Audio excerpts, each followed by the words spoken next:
Rites of Ascension. By C.V. Brawny. Chapter 19. A Bright Light in a Dark Place, Part 1 of 3. And there we have it, Luna said, new cocktail in tow. Twilight had been crying for half an hour now. She had no idea the lengths to which Shining had already gone to protect her. He even had a few tears in his eyes, though she suspected they were just from seeing her cry. She sat up and punched him lightly in the shoulder. "You are crazy. Runs in the family, little Miss Smarty Pants." He chuckled and gave her a light nudge. "Thank you, Shining." She flopped down onto him and threw her hooves around his neck. "Thank you so much." "Please don't, Twily," he whispered back. "I still failed you. I still failed Canterlot." She clung to him, squeezing him as tight as she could. "I don't buy that. I'm alive, and Celestia is still princess. Both of those things are only true because of you." "She is correct, nephew." Luna sipped her martini. "Wallowing in regret isn't becoming of you. Luna, be nice." Twilight rubbed her brother's shoulder. "Don't you realize how hard this has to be on him?" Luna lifted a hoof up to her chest, eyes wide, then dropped down into an apologetic bow. "Forgive me, Prince. It is sometimes easy to forget that just because I have suffered greatly in my life, it does not mean other ponies' hardships do not wound the mind and soul." He shook his head. "I'm not in a position to be forgiving you of anything, Highness." "No. Shiny." Twilight grabbed his head with her hooves and made him look at her. "You're never like this. As long as I've known you, you've always fought for what you thought was right, no matter the consequences. Don't give up now. Cadance will help you. We can win this." He slunk farther down to the ground, letting his weight pull him out of his sister's grip. "Twily. You don't get it. They've been after me for ages. I just don't have any rabbits left to pull out of my hat." "Then join me," she yelled in his face. "I'll accept you into my honor guard. Spike's not even in the military, and he's in it. They can't stop you from joining me." "Absolutely out of the question." Luna slammed her empty martini glass on the bar top. "I forbid it, and Tia will as well." The blood drained from Twilight's face. "What? But why? That doesn't make any sense." "It makes perfect sense," Shining replied. Twilight's ears went flat against her head. "Shiny." Her brother sighed. "Think about it, Twily. Even if they take away my crown, I'm still married to Cadance. No matter what the council would like, in the public eye, I'm royalty. Now, suppose something bad happened. One of us dying would be a tragedy. What would happen if some pony managed to succeed in killing the both of us?" Luna replied first. "Only Cadance and Blue Blood would be left to stand in the way of these conspirators. And do not be fooled by his recent bravado. Blue Blood is a spineless worm. On top of that, there would be ever more powerful shouts about my sister's ineffective leadership and inability to keep ponies safe. It would be a catastrophic, politically fatal loss, one that would even be far worse than the airship accident that took the lives of Cadance and Blue Blood's parents. And if we're physically together in an unsecured area," Shining continued, "then we're a target that may be too tempting to pass up. While we're in Canterlot, it's no issue, but until you finish your ascension, Twily, we need to avoid being in the same place at the same time. It's just too big a risk." Twilight whimpered a little, resting her chin on his foreleg. "I'm so sorry. I failed." "Not your fault, Twily, although I appreciate the sentiment." Luna turned away from them, staring out the window. "There is one other reason, but it is not something I expect you to accept. We told you that Ascension is always an eventful time. We are not exaggerating. Each alicorn we talked to had a similarly dramatic tale during the conquering of their summits. It is very important that you face these challenges yourself. Should you allow Shining to take them on for you, you may find yourself underprepared for whatever Ascension decides to test you with. Even if you don't accept the idea of having a destiny, you will be tested, and you will need every ounce of power and experience you can get. Luna craned her neck back towards them. Twilight Sparkle, the rites of Ascension are yours and yours alone to endure. Anybody else that tries will be ground to dust by the gears of fate. I don't like the idea of fate, honestly, Twilight mumbled. I like being able to decide my own destiny. Then brace yourself, young one, Luna warned. For we are in dangerous times, and very soon, many eyes will be watching to see what you do. Right now, what I want to do is figure out a way to stop this insanity. Twilight grabbed her head, trying to massage away her headache. My brother is the best soldier in the entire army. What in Tartarus are we doing throwing that away? I wish I could say something to comfort you. Luna lay down next to them. This is my sister's arena. Sometimes I feel I am just another piece on the board to her, and the chess player rarely talks to her pieces. If I had insight to share, I would do so gladly. Honestly, it's not even getting fired or stripped of my crown that bothers me the most. Shining shifted his body a little and gave Twilight a small hug. It's also not what they did and said to fire me. It's how badly this is going to shackle my hooves. Even if I stay a prince, every option I'll have to continue my investigation on who's behind this will have to go through the council, and I'm pretty sure they'll try to stop me or slow me down just on the basis of who I am. And if I lose my crown, all I get to do is sit on my hooves and wait for something to happen. I was so close to figuring something out. And then all this kicked into high gear, and I fell behind. Twilight hugged him as hard as she could. You've been watching over me for a long time now, Shiny. It's time I returned the favor and showed them just who they're messing with when they hurt my big brother. Spoken well, Ascendant. Luna smiled. We'll make you a princess yet. I appreciate it, Twily. He smiled a little in turn, giving her another hug. But I'm the one with the cutie mark for wanting to protect. In all honesty, I'd give up my crown right now if it meant I could continue my investigation. I'd even shine it for the council if it meant having the ability to protect you, to protect every pony again. Luna's head jerked up, her eyes wide. Dost thou mean that? You would honestly give up almost everything you have just to keep looking into these robber barons? In a heartbeat. He exhaled. And yes, I truly mean that. Shining didn't even go to a normal high school. Twilight leaned herself into him a little. He went to Canterlot Military Academy, got early college credits, a physics degree at age 20, was fast-tracked into the officer ranks. Also he could join the guard as soon as possible. So I've heard. The question is, Shining Armor, just how badly do you want to keep going? The siblings looked at each other before looking back at the princess. Twilight raised an eyebrow. You sound like you've thought of something, but you don't want to share it that easily. Luna looked away. I've thought of the option once or twice before. Until Shining said those words, I dismissed it. But if he's truly that willing to do what's necessary, then yes, there is a way. It will allow him to keep his crown and, in a manner, allow him to continue his investigation. There is, however, a price to be paid. Shining stood up, meeting the princess face to face.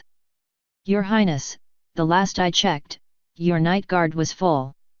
The night guard? Twilight's eyes widened. It's so simple. If he could join them, all disciplinary actions are reserved for Luna herself. But wait, he said it's full.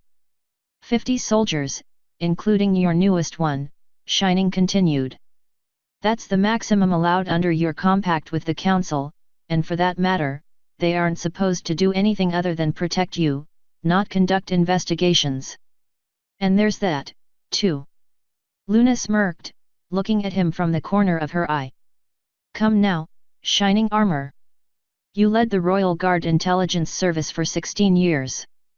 Did you not suspect at all that I do not consider myself bound by the council's wishes? Humph, he grunted. I did suspect. And some of our intel was a little too easy to get. But Princess Celestia said to trust you, so I directed my operatives to stay away. It's a little disconcerting to hear, though. If I had caught you, even on accident, that would be it. You'd lose whatever authority you had left, and Celestia's reputation would be ruined by extension. Her smirk grew to a grin, and her head lowered a bit closer to his level. Please, Captain. I train my guards better than that. That's no longer the question, however. Now, we must ask, can you be that subtle? No, that's not the question, Shining countered.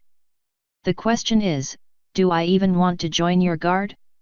And more importantly, who would you fire? Your guard is full. Not quite. Luna stretched out a wing. I have 49 in my guard. Your payroll showed 50, Shining argued. I saw it myself. Heh. Oh, I know. Her horn lit up, and one of the doors to the outside hall opened. Pulsar, would you please come here? Pulsar? Twilight asked, tilting her head. Who's Pulsar? A moment later a dark grey-coated unicorn stallion marched through the door, dropping deep into a bow. You called, Your Highness. Twilight eyed him up and down. He's surprisingly short. Like, as short as me short. Wait, did he just say Your Highness? Indeed I did. Luna bowed slightly in return. You may rise, my Senecal. Twilight's jaw dropped open. Princess Luna has a Senecal? I thought she just winged everything. Shining raised an eyebrow. He called you Highness. Luna's smirk returned. Indeed. Though he is on my payroll within the Night Guard, he is legally a civilian. He's never had to take the Night Guard oath. Make no mistake, Pulsar said, standing up and looking fairly strong for such a short stallion. I am loyal to Her Highness as much as the guard is. But no, I am not her protector. If anything, she is mine. But if there's no oath, Shining started. Then he's not legally part of the guard, Twilight finished. Although you could have fooled me. He's wearing light armor with a Night Guard glamour spell, and those eyes look every bit as fierce as a guard's pony. Precisely. He only appears as though he is in my guard to keep him safe. There is one spot left, Prince.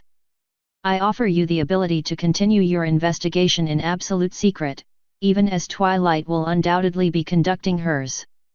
She, the public face of Celestia and Justice, and you, the unseen hoof working behind the scenes. Shining took in a deep breath. I am uncertain, Your Highness. You have every reason to be, Pulsar said, a stray hair from his copper-colored mane dropping in front of his face. This is not a decision to take lightly. Luna raised an eyebrow. True, but Prince, did you not say you would pay most any price to continue your work? It's not that, Shining replied. One thing hasn't changed. If we get caught, it's still over. Everything. If we do nothing, it's all over anyway, Twilight grumbled. We're in a downward spiral as it is. I say go for it, Shining. We aren't going to win this without knowing who we're fighting. I saw what Luna's guard is capable of during my training. I still don't understand how they hide like they do. If there are any ponies that can pull this off, it's them. Luna spread her wing out and pointed its feathers at Twilight. Thy sister speaks truth, Prince. Art thou willing to join me? Twilight followed her brother's eyes as they scanned the room, giving her a rare glimpse of the sheer speed of his thoughts. Years back, when she still lived in Canterlot, he was one of the few ponies that could follow her technical speech flawlessly. Every pony said that she was the prodigy, but that always felt like selling Shining short. I've come this far, he finally said. It'd be a shame to start over again in the ranks, but I cannot let fear or pride get in the way for a chance to save Equestria. I'll do it. I'll join your guard if you'll have me. I know I'm not like your normal candidates. Luna nodded. I understand, and I accept you, but you've made one critical flaw in your reasoning. Shining blinked. What flaw?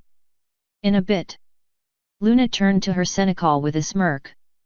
Would you please have the Pegasi guards standing outside go and get something from my storage area? It's a large chest labeled H.P.A0047. Pulsar took a step back in shock. H.P.A0 that's, he froze and turned to look at Shining, his piercing eyes looking like they were pondering something. Slowly, he turned back towards his employer but kept glancing at Shining. Very well, Your Majesty. I will comply. It's not as if you had a choice in the matter, Luna chuckled. Still, tell them to be quick. No, that is not strong enough. The tide of souls be at your hooves. As soon as that box is touched, I have no doubt some pony will think to inform my sister. Pulsar sprinted out the door without another word, slamming it behind him. Well, I'm stumped. What's H.P.A0047? Twilight asked, scratching her head. Got me. Shining shrugged. There's a mountain of stuff in that storage compartment. I'm pretty sure if you removed something, the rest would fall out like an avalanche. Luna waved a dismissive hoof.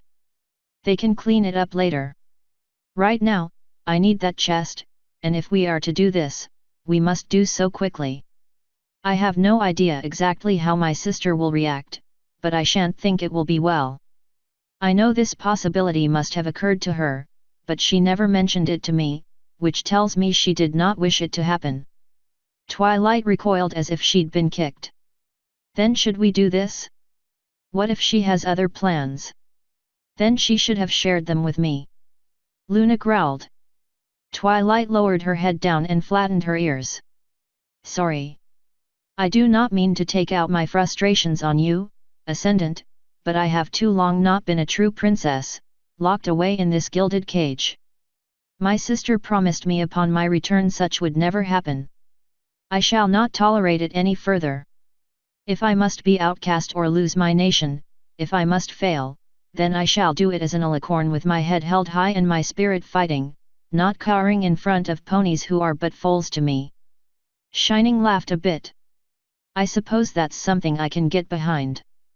I am sick and tired of playing nice for appearance's sake. After that grilling, I want to return the favor. Twilight put a hoof on his shoulder. You did, at least to Besmare, but I get what you mean, and I understand it. I kind of want to buck Besmare right in the stomach for saying those things about earth ponies. That's the alicorn instinct, Luna replied. We are alicorns of all of our ponies, not just unicorns. Although I'm afraid she's built enough experience in the council to prevent even such an outburst from damaging her overall standing. She's still going to be the third highest ranked pony in the council. Twilight furrowed her brow. How in the world did some pony like that climb so high? Don't underestimate her, Shining said, half whispering in Twilight's ear. The rest of the Germain noble houses wet themselves in fear when she so much as glances at them. She's smart, rich beyond reason, and vicious. Yet, well, I'm not one of the Germain nobles. Twilight grumbled, folding her forelegs. Luna dropped her head down next to Twilight's. Just so you know, Ascendant, once the secret of your ascendancy is out, you can respond to statements like that with the words "and mortal," especially if the pony is bragging about themselves. Some of these high and mighty ponies get wonderfully terrified faces when you remind them that in a couple hundred years, you will be here, and they will not. Twilight rolled her eyes. Not what I want to think about right now. You mentioned a flaw in Shining's reasoning. Luna looked over at the door, and the hairs on Twilight's back stood up on end for a moment. A few more seconds. The doors blasted open and two night guard Pegasi carrying a large, heavy-looking black chest like something out of a horror tale. It had a large, light blue gem on the side that appeared to be a very elaborate magical lock and silver trimmings along the edges. Finally! Luna tapped a place on the ground. Put it down over here, and go back to the doors. Do your best to stall any pony that tries to get in, even my sister. The two dropped it at her hooves and soared back outside, slamming the doors shut. Stall them? Twilight asked. Luna sat down in front of the chest and lit her horn, sending arcs of magic into the gem. If my sister finds out I pulled this out of storage, she'll send a dozen-day guard to clear out my mere 2 guards if she must. They'll be no match for so many, but if they talk and stall, they may be more productive. She looked over to her. Maybe. Okay, that's it. Shining barked. You've dragged this out enough now, Highness. What did you mean when you said there's a flaw in my logic? Luna smiled, gazing at her work. Shining, there was a time when my guard was known by a phrase that would be best translated as the Moonlight Brigade. They patrolled my night, yes, but they were not the terrifying face of a would-be usurper princess. They were feared by my enemies not because the whispers said they made ponies vanish, but rather because they found evil and brought it into the bright light of the full moon. Those with wickedness in their hearts would have to worry each night as they crawled into the bed if this would be the evening they awoke to find all their terrible secrets laid bare to the world. Her hoof slammed into the side of the chest. Yet now I am forced to sit here on my rump like one of these so-called nobles? No. No more. I started a rebellion over less. Yet I will not now nor ever again wage war on my sister for what are not her own faults. No, this time will be different. I shall not wage war on my sister but on her enemies. I will no longer stand by idle while Celestia fights her battles alone. As she protects me in the court, so shall I protect her in the field of battle even if she rejects my help. The gem flashed white, and Twilight had to shield her eyes. When the light subsided, the top of the chest had vanished completely. Inside was a jet-black set of armor covered in a thin layer of dust. Luna reached in and picked up the helmet with her hooves and presented it to Shining. It's time once again for these mortal demons to gaze into the shadows and forevermore and under every phase of my beacon wonder, what lurks there? What is this? He asked, taking the helmet in his own hooves. Luna leaned in. The start of a new era, and the return of an old one. Twilight blew the dust off the helmet, clearing the air with a hoof and gazing into the armor's glossy surface. This is not an acolyte's armor. Shining moved the helmet around as to put it on but stopped. Not an acolyte, then what? Luna blew away the rest of the dust, revealing a subtle purple sheen on its surface. I am not so foolish as to take a general and ask him to be a private again. This, Prince, is the armor of a High Cardinal of the Night Guard. I do not ask you to merely join my guard. I ask you to lead them. Twilight smiled. Lead them? Highness, Shining put down the helmet. I don't know if you've noticed, but I am not a pony that's... Well, what I mean to say is that I rather doubt I'm going to fit in, with... What you are trying to say is that my night guard is some collection of blackguard rabble and filth that will no doubt have zero respect for you. Luna knelt down to him, narrowing her eyes as the light in the room began to fade away. Leave that to me. The sounds of hoof steps started to build outside the door, growing in number and intensity. Luna's horn flared to life, projecting a shield spell over the doors. The time for a decision has come, Prince. If you do not join me now, it is highly probable you will not be able to. If that is what I think it is, my sister will try to bar you from this if we do not act. Shining, Twilight put her hoof on his side. I know you. You helped raise me.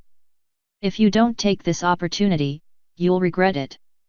You shouldn't be on the sidelines when Equestria is at stake. It isn't right. And more importantly, I need your help. That was it. Twilight watched as her brother's eyes changed along with his thoughts. Gone was the trepidation, the nervousness, and uncertainty. In its place was his unique determination and caring concern for his family.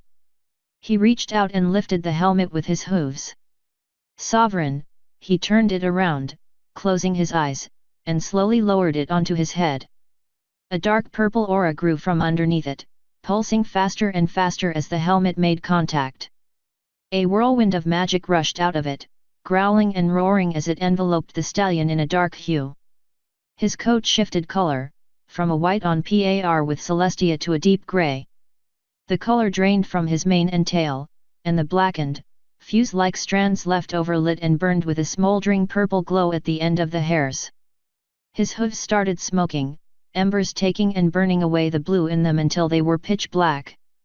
Spikes of energy jutted out from the helmet in a line down the middle, a barrier-like field linking each one to form a night guard crest. The whirlwind intensified, and Twilight had to shield her eyes with a hoof before her magic sight took over. One by one, she could see the other pieces of armor vanish and reappear on her brother, covering him from horn to hoof. When the final piece secured itself, the magic ceased. A ethereal cloak on shining spac slowly formed into being, obscuring most of his body but fading to a smoky transparency near the floor. Sovereign! Twilight jumped back a little. The voice came from Shining, but that was not his voice. Sovereign, his eyes opened, irises burning like melted gold, their feline pupils focused with predatory rage. I will guard your night. Luna's wings flared open to their fullest, and her body began to glow. Luna! Luna, open this door right now! Cracking, intense pounding came from the doors, damaging even the shield put up to reinforce them. Guys, Twilight said, lifting a hoof. Luna's body shined ever brighter, accompanied by a gust of wind as she returned to her true, unsealed form.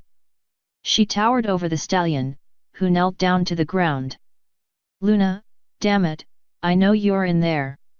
More hits came, making the shield's cracks look like a spider web, doubling in number again and again. The Princess of the Night placed her hoof on his back. I welcome you into my night guard. In accordance with our laws, I strip you of your very name. No longer art thou shining armor. Rise, obsidian armor, High Cardinal of the Night Guard and Hero of the Moon. A small smile creased obsidian armor's lips as the shield shattered and the doors flew open. Luna, sister, don't you dare! Celestia stopped, frozen still, eyes darting around the scene in front of her. Luna turned to her sibling, a Cheshire's grin growing on her face. Her eyes glimmered with mischievous glory, and her gait striding up to Celestia was smoother than polished ice. The two sisters locked stares at each other. Each had been alive for longer than any mortal pony's memory.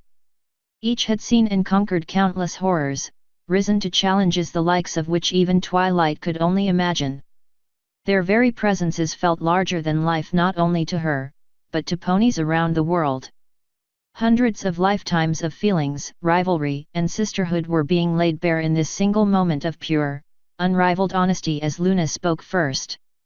Too late. And then the nightmare blew a giant raspberry at the diarch of the Sunday. Obsidian Armor, the newly minted leader of the Night Guard, was completely flummoxed. His new role was taken on in a remarkably abrupt manner, yet that was fine. Battlefield training and experience demanded he be adaptable. However, there were certain things in life that, no matter what reasonable amount of training and planning one had, simply could not be addressed in a way that felt anywhere near confident and correct. Seeing his new sovereign, Princess Luna, clad in her rarely seen true form, shake her rump in her sister's face was one of these things. Luna, Celestia said through a face hoof. What's wrong, Tia? Her voice was cheerful and fluttered like a song, but its innate qualities made her sound utterly sinister, even if the visual accompanied by the voice was thoroughly and resolutely ridiculous. Angry I stole him away from you. Sister, I cannot believe you. Do you not trust me? Luna froze mid-shake and tilted her head while looking backwards. Trust you? She turned around to face her older sister, nearly at eye level given her larger form. I ponder, sister, whatever made you think trust was an issue between us? Celestia's mane flared up and blew like it was in a hurricane, and her halo-like aura from the Imperial Hall returned. The fate of Equestria is at stake, and you pick now to have this argument. Lunacia umbra astralis, what in the heavens were you thinking? Luna's mane matched her sister's, bathing the room in stars and mist. I was thinking that maybe, just maybe, for once my sister of 10,000 years would have shared her plans with me. Since she didn't, I had to act on my own, again. Celestia stomped her hoof, cracking the marble tile. You want to know about my plans? Fine. Here's an update, sister, you may have just cost us everything. Me? Luna reared up on her hind legs. And what about you, sister? You were the one in charge this past half-century while things collapsed around your fetlocks. I come back to you to find my idea of the representative council in place, true, but it's a corrupt mockery of its ideals. And instead of using my talents and inspiration to help, you let those foals shackle me. I will not stand by and do nothing while you fail, sister. If that is how you feel, dear sister, she paused as she made her way around Luna and towards Twilight, who put down her ears. Then take him. And you two can be the ones to tell the council. The warm, familiar light of Celestia's teleportation spell began to overtake both the princess and the Grand Mage. I wash my hooves of this. Author's note. My hands still hurt like hell. Also, this is one of the most rewritten areas, and also one of the most difficult to get right. This particular area has been rewritten at least a half-dozen times, if not more, but even in its current incarnation, it's very old, and it shows in my writing style, I feel. I've also had to squash dozens of plot holes and adjust things many times to make it all fit, so I'm tremendously nervous about missing one. Just remember, constructive criticism equals good.